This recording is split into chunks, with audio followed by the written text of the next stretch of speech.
विदाई देने के लिए उपस्थित हुए हैं। खुशी का पल मैं इसलिए बोल रहा हूँ क्योंकि जीवन की संघर्ष में प्रत्येक एक न एक सीढ़ी आपके कदमों में आती रहेगी और उन सीढ़ियों को खूनते हुए पार करते जाना है। और कहीं ना कहीं आज जो 12th का एग्जाम लिखने के बाद इस विदाई समारोह में आप सभी उपस्थित हुए हैं, आप सबके लिए वही एक सीढ़ी है जो सीढ़ी को पार करके अपने जीवन की नई संघर्षों में आप आगे बढ़ेंगे। हम सभी शिक्षक शुरुआत दिनों से ही पढ़ाते हुए आज 12th क्लास के इस मुकाम तक आप सबको पहुंचाया है। नए नए आप सभी आए होंगे, छोटे मोटे नन्हे मुन्ने अपने सपनों को लेकर इस विद्यालय में आप सभी प्रवेश किए थे, लेकिन आज जिस जगह पे आप इस विद्यालय को छोड़ के जा रहे हैं, एक नई उम्मीद, नया विश्वास और एक नई उम्मीदों के साथ इस विद्यालय को छोड़ के जा रहे हैं, क्योंकि आपको उस काबिल तक बनाए हैं कि आप एक टारगेट और लक्ष्य को हासिल करने के लिए इस स्कूल को छोड़कर अपनी जिंदगी की नई संघर्षों पे आगे बढ़ रहे हैं। यह विद्यालय आपको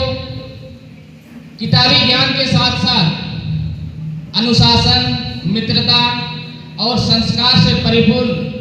समस्त चीजों को आपको सिखाया है। जीवन में सिर्फ पढ़ाई ही सबसे महत्वपूर्ण नहीं होता है, पढ़ाई के साथ साथ आपके अगर अंदर वो संस्कार या वो विश्वास या बड़ों को सम्मान या छोटों को प्यार देने की मन में आसक्ति नहीं रही तो उस ज्ञान का कुछ औचित्य नहीं रहता है। तो मैं समझता हूँ कि जिस स्थिति में आप सभी पूरा 12th क्लास हैं, सभी शिक्षकों ने अपनी महत्वपूर्ण भूमिका निभाते हुए आप सभी को अपने जीवन की नई संघर्षों में आगे बढ़ने के लिए हमेशा प्रेरित किया है। और हमको लगता है कि आपके जीवन में आने वाले समस्त महत्वपूर्ण कठिनाइयों को क्लास के प्रति या क्लास लेने के बीच में सभी शिक्षकों ने कुछ ना कुछ चीजों को आपको जरूर सिखाया है। मैं उम्मीद करूंगा कि सभी शिक्षक और शिक्षिकाओं द्वारा सिखाए गए उन तमाम बिंदुओं को अपने जीवन पर समावेश करते हुए आगे आप बढ़ेंगे। बहुत से 12th क्लास में ऐसे भी विद्यार्थी होंगे कि अपने समाज में या अपने परिवार के बीच में आप 12th क्लास तक पढ़े लिखे में से पहले होंगे। तो मैं समझता हूं कि आप अगर 12th क्लास तक पढ़ लिए हैं तो आप पूरा समाज का, माँ बाप का, शिक्षकों का, स्कूल का प्रतिनिधित्व आगे आने वाले समय में कर रहे हैं। तो जो अभी आप पढ़ रहे हैं उस चीज को आने वाले समय में उसका उपयोग कीजिए।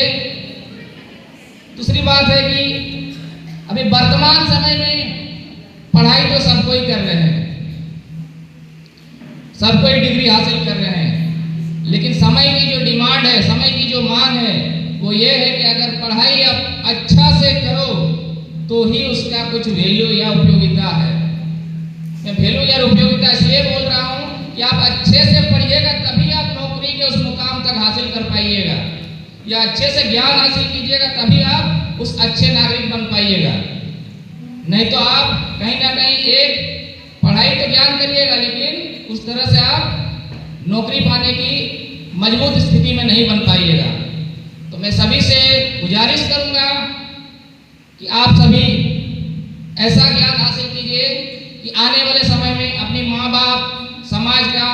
और जिस विद्यालय से आप पढ़ के जा रहे हैं उसका नाम रोशन कर पाए।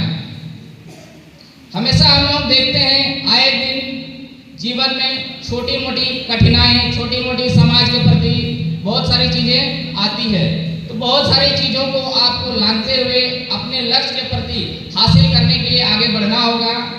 कहीं कुछ ना कुछ तो दृढ़ संकल्प लेकर आगे बढ़ना होगा। जहां आपको लगता है कि हम असफल हो रहे हैं, उन विषयों में आगे नहीं पढ़ पा रहे हैं, तो उसका मतलब यही है कि आप सफलता की सीढ़ी को पार कर रहे हैं। कुछ भी चीज में इम्पॉसिबल नहीं आपका सोच पॉजिटिव होना चाहिए, सकारात्मक सोच होना चाहिए, तभी आप जीवन की नई ऊंचाइयों पर आगे बढ़ पाए। आपने हमेशा क्लास के माध्यम से गौर किया होगा कि जब भी कुछ टेस्ट का बात हो लिया जाता तो हमेशा एक डर भावना रहता था आप लोगों के बीच में, या फिर टेस्ट प्रत्येक महीना जो लेते थे हम लोग, उसमें आप लोग लगता है कि पिछले मेरा 20 नंबर आया था, इस पर पता नहीं 13 कैसे आ गया। आप लोग खुद में भी कहीं ना कहीं ये लगता होगा कि आज कम आया कल ज्यादा आया। तो उसको मजबूत स्थिति में ला के हमेशा तो जीवन के लक्ष्य को आप प्राप्त करने के लिए जा रहे हैं, एक टारगेट लेके सकारात्मक सोच के साथ आगे बढ़िएगा, तभी आपका जीवन संघर्ष को पार करते हुए एक अच्छे नागरिक बनने में सफल हो पाइएगा। क्योंकि अभी जब आप 12th क्लास छोड़ के एक अन्य दिशा में जाएंगे तो वहां पर सबसे प्रमुख जो बात है, आपको अभी बोलने टोकने वाला कोई नहीं होगा। इस कैंपस में रहते थे तो किसी की नज़र में रहते थे, किसी शिक्षक के नज़र में रहते थे, वार्डन के नज़र में रहते थे, प्रिंसिपल मैम की अगुवाई में रहते थे, तो हमेशा छोटी मोटी बड़ी छोटी सब बातों को आपको देखा जाता था और गौर किया जाता था। लेकिन इस स्टेज में पार होने के बाद थोड़ा बहुत आप स्वतंत्र हो गए, लेकिन स्वतंत्र होने का ये नहीं मतलब है कि आप मनमर्जी से चले। स्वतंत्र होने का ये मतलब है कि आप समझदार हो गए, आपको उस काबिल बना दिया गया है कि आप एक खुद समझदार हो गए हैं और अपनी जीवन में आगे किन सकारात्मक सोच के साथ किन सही दिशा में आगे आप बढ़ना चाहते हैं उसको आप अभी जा सकते हैं। तो हमेशा अपने माँ बाप के सपनों को याद रखते हुए